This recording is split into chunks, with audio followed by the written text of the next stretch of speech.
Welcome to the upside. Thank you, ladies. Thank you so much. Amazing. Smells really good At too. Channel Africa One, we need you guys locked in. This looks so good. Definitely. Hopefully you guys are going to enjoy this as much as it's smelling good, and definitely on the palate, it must be actually good for you guys too. So what is the genesis of street food in South Africa? Because we are quite familiar with what's happening in Asia and in other parts of the world. But from a South African perspective, what do we mean when we say street food? All right, South Africa, when we say street food, we'll be actually speaking about having meh that has a trailer somewhere in that corner, actually serving the office park some food, which is one dish that I actually made, which is the steak, the pap, and the gravy, because that's something that they normally actually would sell to you. And then I went also to Korea or to Thailand. I've got like fried rice, and also I have some Korean wings, which are dipped in one of the famous Korean sauce that we actually do in-house. And then we went still to say we have vegans, right? Yes. Who's the vegan here? Yeah, me. Okay. But I'm dabbling in fish, so pescatarian-esque, but yes. All right, so the version of the Korean wings, we actually did the tofu version. Oh, wow. That's what that So is. the same flavor that you get in that Korean wings, that means you're going to get it on the side, on the tofu side. Amazing. So it was actually prepared the same way and then did the same sauce. Okay. So what are some of the differences between preparing food normally for a restaurant experience as opposed to street food? I mean, what makes street food so different as to what we get in the restaurants? All right, because they use certain pans, which are different. They use mostly either those big pots, others they actually put everything on fire itself so that they're able to cook, because you get this other street fooders or sellers, they would actually just do fire first and then do the dree pot and actually cook from there, and after that serve it to people, you know. So those are the kind of differences that you would actually find in our society of how we work. But I know when you go now Asia, you get those nice big pots where you see underneath they are just black, but inside they are so silver and clean, and that's where everything, the magic happens. What are the synergies between what you mentioned now, what's happening in Asia and South Africa, or Africa as a continent, when it comes to food? What are we all doing that makes it universal when it comes to the food experience?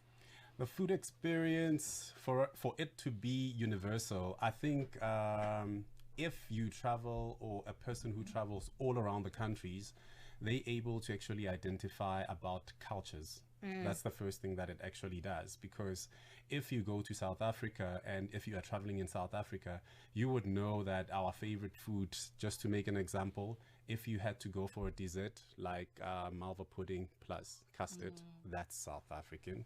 You know, boboti, that's South African, you know. And if I had now to go Asia way, your fried rice, your Korean wings, which is the reason why I just had to actually differentiate also of other countries that we could actually do.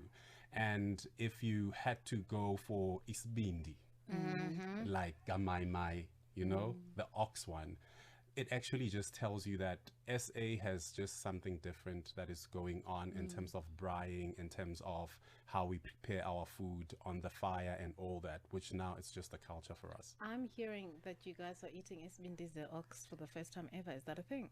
Yes. Oh, I just know from the sheep. Listen, if it has some sort of insights that are operating, let's put that on our pods. Wow. I love the parallels you're drawing from the Asian countries, specifically Thailand, because when I was there, one of the most important places to go to are the markets, right? Yes. But what I picked up there, which is also parallel to here, is the pricing strategy, because you would get like a box like this big of like fried rice and lobster for only like 300 bahts, which is about 150 rand. And here you'd find a plate like this, which is about 100 or like 70 rand. Yes, yeah. So let's talk about the pricing strategies that you guys create around street food, because you're serving more for less. How do you navigate that? All right, more for less, street food, you're making sure that you're actually getting numbers coming in. That's the first things first. Sure. And you there to actually serve the masses. And you know the masses, they want to save all the time. Of course. Who doesn't want to save? So that's the strategy to actually use it. And where we also would find, or where one would actually find the meats, it's either for Thailand, if they had to use the shrimp and stuff, they know that they fished that. It was not bought from someone. And then from us, it's saying, okay, fine. Are you going for an A grade cow or are you going for a B grade cow? You know, the meat itself. So now this is where you mark your prices accordingly. That will tell you how much you need to sell it. Because you are in the streets, you're trying to win the market for them to actually come and actually buy from you. Fantastic. What do we have here? Chat to us about this display. All I see is meat and chicken wings. All right. First things first, I said trailer ladies or abo mama. They would normally sell you pap with some tomato gravy or relish and with some T-bone or we call it a brisket or a chuck, you know. So here we've got T-bone. This Abo Mama will definitely sell it to you around about 55 rand, 60 rand, Sure. 65, 70, 70. It will never go higher than that. This is the one that gives everyone itis. Yes.